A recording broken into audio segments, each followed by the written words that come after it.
You know, think of it, $1,300 for, I call it the fat killer.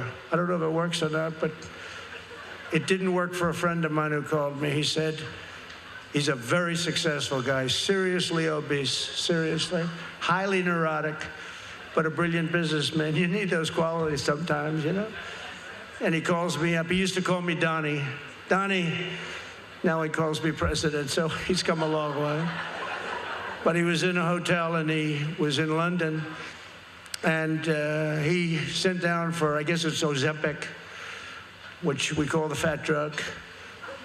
And he lives in New York in a beautiful apartment, extremely crude individual. He doesn't mind me saying that, as long as I don't tell him his name, because we know a lot of people like him, though, very successful, fat,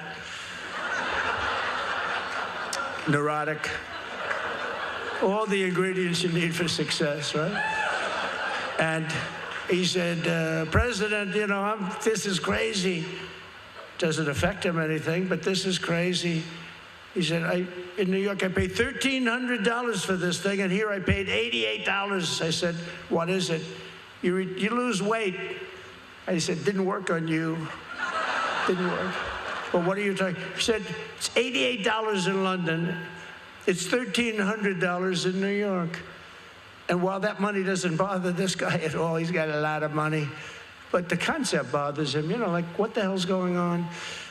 And we've all known it's been a secret. Dr. Oz is in charge, and he's a smart, tough guy, and I hope he's going to do the job on it, because it's done. The deal is done, and the drug companies, and they've been for years, for 20 years, this has been going on for many years, decades. And basically, the United States has been paying for the cost of drugs of other nations, and it's not going on any longer. I called the drug companies. I called one of the best. I won't use the name because he's actually a high-quality guy. Makes about $40 million a year, all cash. And the reason is that they've been able to sell this crap for 40 years. I mean, who the hell can sell that?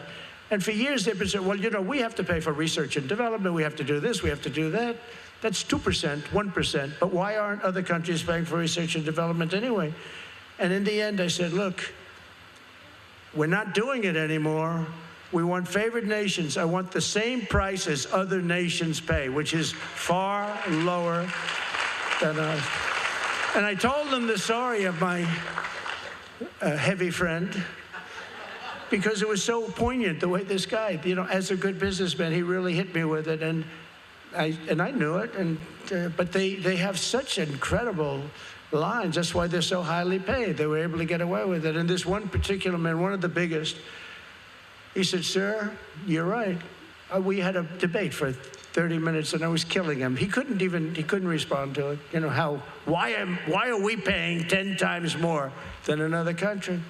Right next door, we have a country. People go there every month or 2 months to go buy drugs, rich people, because it's such a ridiculous thing. And I said, they're successful, and they get paid all that money because anybody that could sell this is damn good. They're amazing executives, actually. And this guy really did something that was good. He held up his hands. He said, half an hour, he said, sir, I can't do this anymore. I can't sell it anymore. We got to do something about it. It's very unfair to the United States. Isn't that great?